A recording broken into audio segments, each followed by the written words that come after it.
Indiana 101, Milwaukee 70. The Hoosiers are looking like the real deal right now. Cartel 50% from three again for Darren DeVries' crew. Lamar Wilkerson, the star of this performance, a KenPom MVP, 24 points, 5 for 6 from three. Tucker DeVries hit two threes in his own right. Quieter night from him, 12, 5, and 2. You asked for a Tate Connerway performance. You got a Tate Connerway performance. 21 points, 6 assists. He was 8 for 11 from the floor, 2 steals thrown in.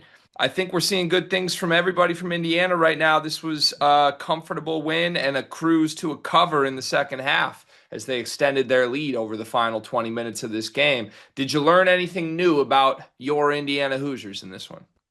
Well, you know what? I think at this point, even though it is early on in the season, I think you have a pretty good idea of how DeVries wants to play, right? And it's a little bit different than what might possibly be the new intern head coach for your Sacramento Kings and Mike Woodson, by the way.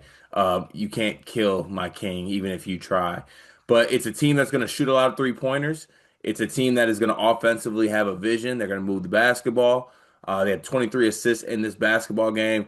And Tatum Conaway, just a guy who I feel like I'm just going to kind of keep on falling in love with how he plays throughout this season. He's one that I kind of pointed out in the summer that I feel like I didn't talk about enough. I love watching that dude play. I think he plays extremely hard. I think he's smart. I think, obviously maybe not the best fit like jumper wise with what DeVries wants to do, but like a competitive two-way guy who I think you just love to have as a point guard of your basketball team for a program that has had point guard instability for the past couple years. It's got to feel good to have kind of a stabilizer in Tatum Connerway. And then obviously Lamar Wilkerson is going to be Lamar Wilkerson. And yeah, it's tough to beat any basketball team that shoots 50% from three. And so far early on this year, Indiana's just not missing from three, truthfully. Yeah, I mean, it is a very, I don't know, simplified analysis for us, but this team is going to shoot a lot of threes. This team is going to win games when they make a lot of threes. And right now, through 3 games, this team is making a lot of threes consistently.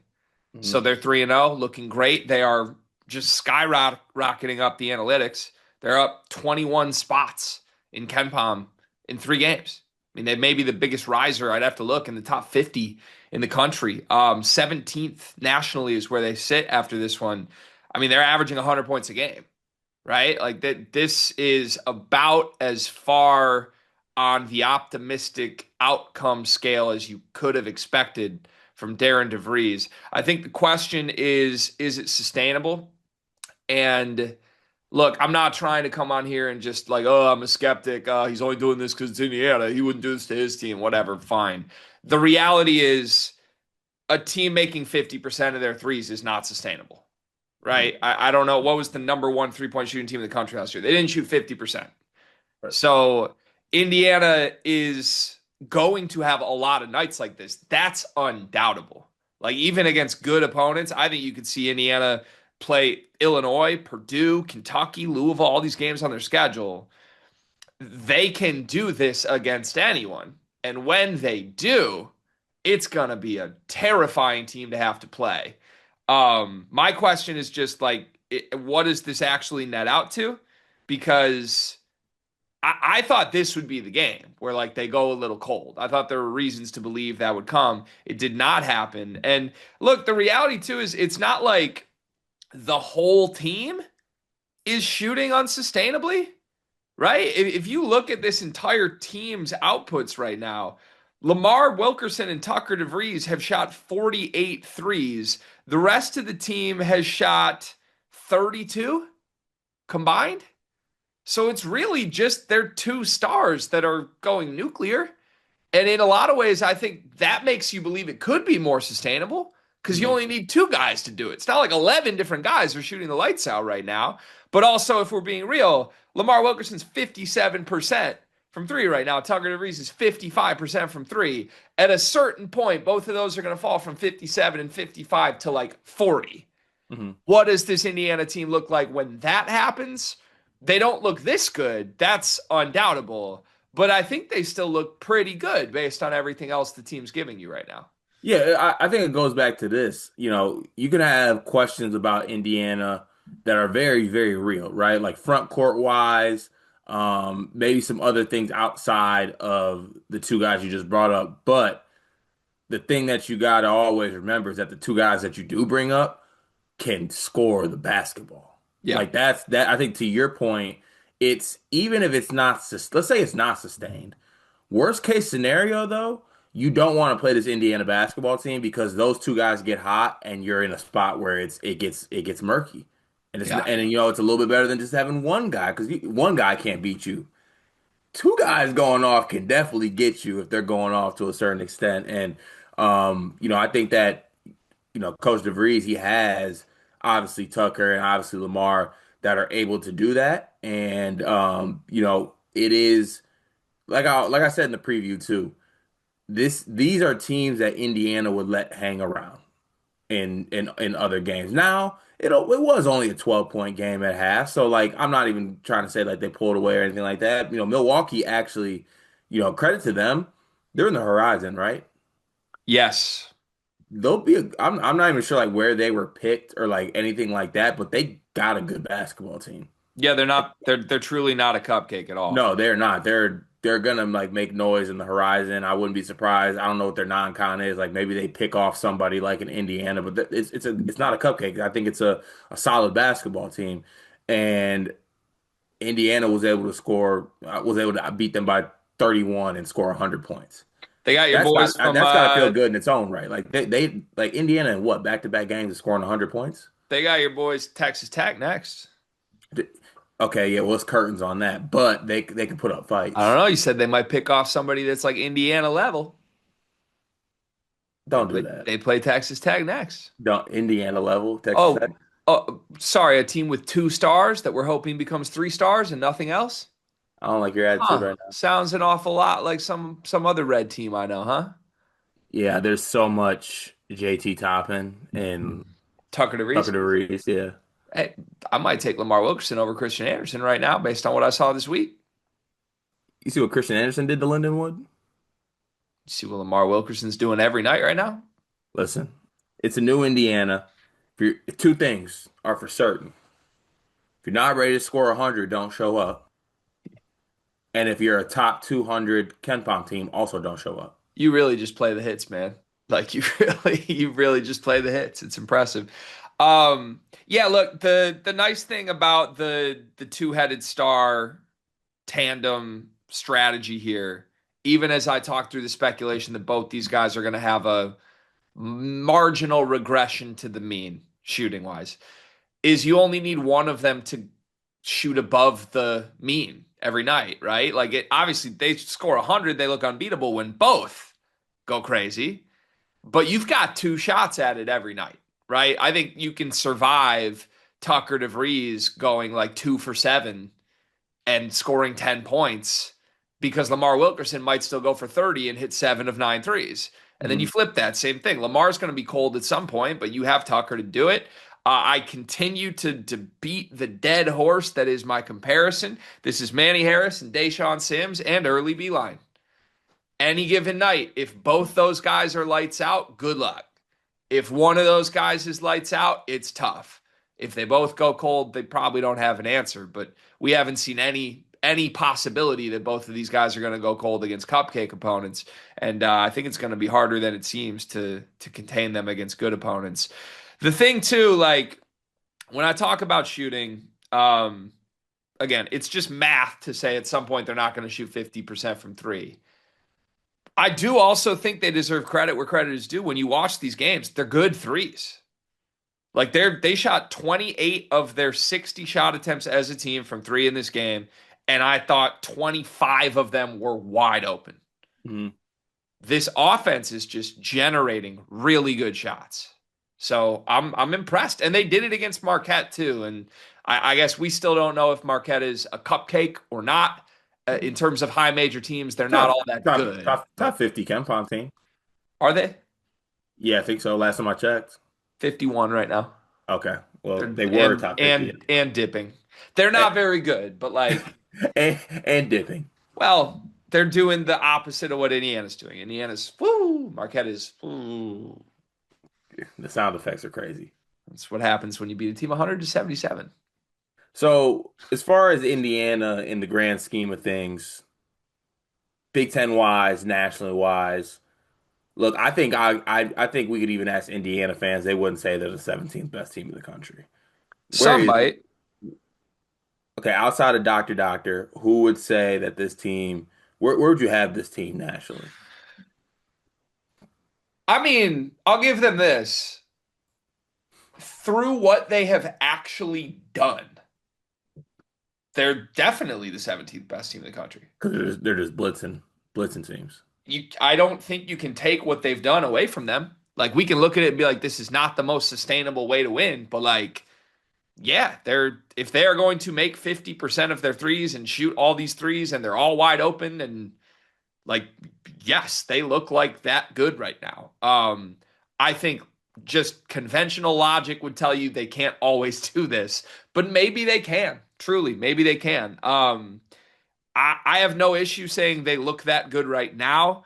I think my gut tells me over the course of the season, fringe top 25. Hmm. Like if they And finish in the that's 20s, fine. I think that's an amazing season. Yeah, I feel like Indiana basketball fans just want to be a tournament team again. So that's really all that matters. And look, the thing for me moving forward with Indiana is obviously those two guys, DeVries and Wilkerson, are going to be constants. I think Conaway, you can depend on him on a nightly basis as well. Um, I do got to get it out there though. I'm sorry, every time I watch Indiana, it is so funny watching Enright just be like a starter for Indiana basketball. It's and I'm sorry because that's mean, but it is. But this team, the one thing I want to see, and I don't know when it will occur necessarily given the schedule, but I do want to see what it looks like when they don't do this. They're not a very deep team. They don't have a very good front court. So what's it going to look like against a front court that I think can put up with them? Because, I think Reed Bailey works at center right now. Um, you want to be able to shift to Sam Alexis. Sam Alexis gets in foul. This team has issues with fouling right now. They need to fix that too because they're not a deep team. So they get in foul trouble, especially if it's a Wilkerson or DeVries, they're going to be in trouble, as any team would be if their stars got in foul trouble. But just to that point, I just want to see what it would look like, what this Indiana team is able to do. I get a better idea of them, of what they look like when they don't just bomb from three, right? And Yeah. I don't know if you're going to see that anytime soon. I'm not sure. I got to do my incarnate word scout. I don't think you're going to But, see it ever. I think they want to bomb from three well, in I mean, all okay, games I mean, against all opponents. bomb and Oh, yeah, make them. make them is what I'm really talking about. Yeah, Like because basketball is basketball. Even teams that are the best shooting teams of all time will have nights where they shoot 30% from three. Can you still win those games? right. Um, here's I don't know.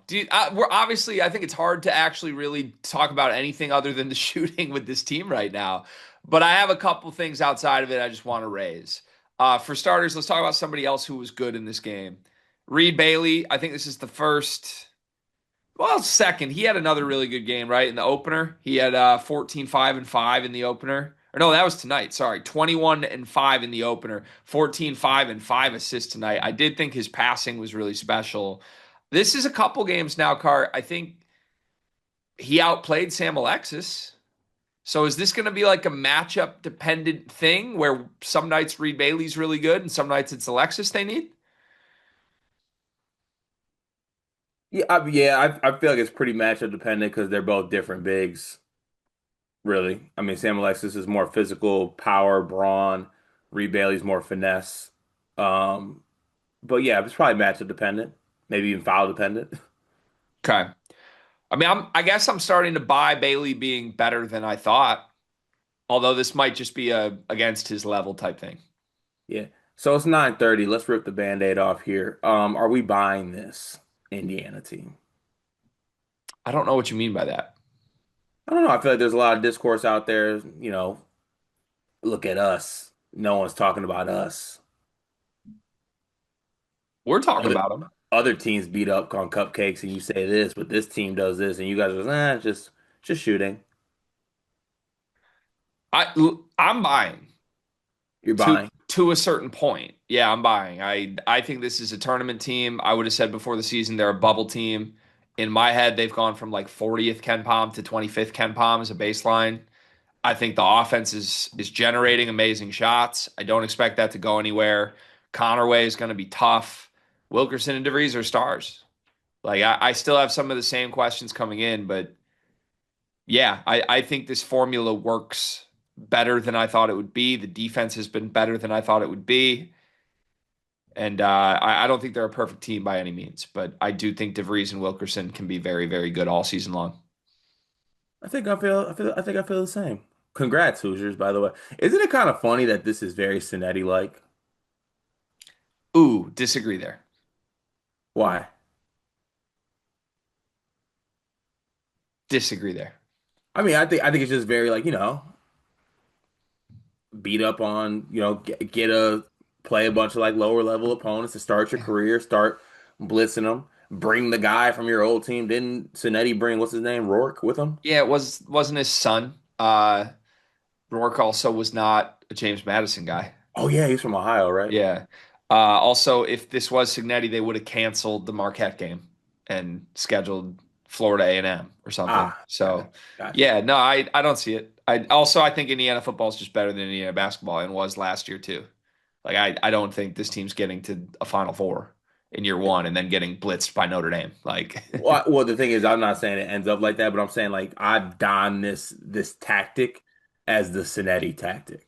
just win your cupcake games. If you are a new coach, we are not lining up any good early non-comp. We are lining up wins. They played Marquette. We're lining up They wins. played Marquette, man. They played Marquette. I have one concern with Indiana. Do you have any idea what it might be? Jealousy.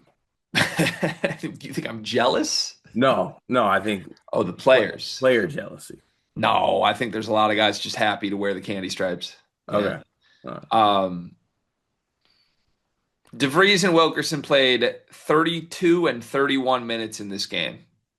Along with them, Connerway played 34. Just That's a run lot the in a entire. in a 31 point win over Milwaukee. That's a lot. It's a lot. Against Marquette, Connerway was only 23, but that was foul trouble. Lamar Wilkerson basically played the whole game against Marquette, and Tucker was at 30 with four fouls. Alabama A&M was more balanced. I think what they should do against Cupcakes, 30, 29, and 27. I guess my point is this. Do you worry at all about durability on the Stars? And you can take Connerway out of it because I think Connerway is durable and whatever, who cares? Wilkerson and DeVries are being asked to score 70% of the points on this team, take all of the shots on this team. I think the formula here is literally both guys shoot 20 times a game. It's working right now. They can't miss. They're also playing 35 minutes a game against Cupcakes. Is that ideal? I mean, Tucker is a guy with an injury history. If you just, for whatever reason, lose one of these guys, the team's cooked. So I think in my head, I would really be trying to protect them in this series of games, which is going to go Incarnate Word, Lindenwood, Kansas State, whatever, Bethune Cookman. There's plenty of opportunities to play these guys 25 minutes and just get some other guys involved and keep them healthy. Do I have a fair concern with this or no? I do, but also like stats. They're Let's get getting those. their stats for sure. Let's get them numbers up. They are getting their stats for sure. And look, this team's not deep at all. So I don't blame DeVries for playing guys what he needs to play. But I just think if you're playing those three, 34, 32, 31 minutes, I mean, shit, dog, Connor Enright played 26 minutes in this game. To me, it's a sign of what to expect in Big Ten play. I think we're going to get to like, let's see if they have a tough stretch in Big Ten play. They go home They against they home they against that N one. Yeah, Illinois, Purdue, at Illinois, at Purdue, back to Yeah. back. Even before that, home against Purdue, then the West Coast trip at UCLA, at USC. Like we know the Big Ten's a gauntlet. I would expect that in late February in those games, Darren DeVries' plan is going to be 40 minutes from Wilkerson, 40 minutes from DeVries, 40 minutes from Connerway. Figure out the rest. Yeah. And I do think, I mean, we got these guys shooting every possession. We got these guys never leaving the floor in 30-point wins right now. Isn't there a pretty realistic world where Tucker DeVries, who always gets hurt, wears down? Yeah, I would be trying to steal those guys as much rest as I can at this point during this stretch because even to your point, as I'm looking at that Big Ten schedule, honestly, I'm looking at January 13th. They start with an away at Michigan State, then Iowa, away Michigan, Rutgers, whatever, then that West Coast stretch and Purdue that you talked about. That's a that's a pretty gaudy stretch there. Yeah, I mean, everybody has it, but I just think you look around the league, the best teams in this league, the difference between them and Indiana right now is they're deeper, right? Right. Purdue, Illinois, Michigan, even a Wisconsin Mm. are deeper than this team, and that's okay. But I think if you really are trying to like realign what is Indiana's goal now, what's a reasonable expectation for them, you got to protect those two because this team's going to go how Wilkerson and DeVries go. Do we need like 37 shot attempts and 65 minutes combined between them in a 31-point win? It's fun. I'm sure the fans are enjoying it. I'm sure Wilkerson and DeVries are loving every second of this, but it's a lot right now, right? That's Yeah. that's sort of my observation of watching it. So we'll see. Okay. All right. Anything else on Indiana? Or are we good here? No, enjoy yourselves, Indiana fans. This is fun. Good team. Yeah. Fun team.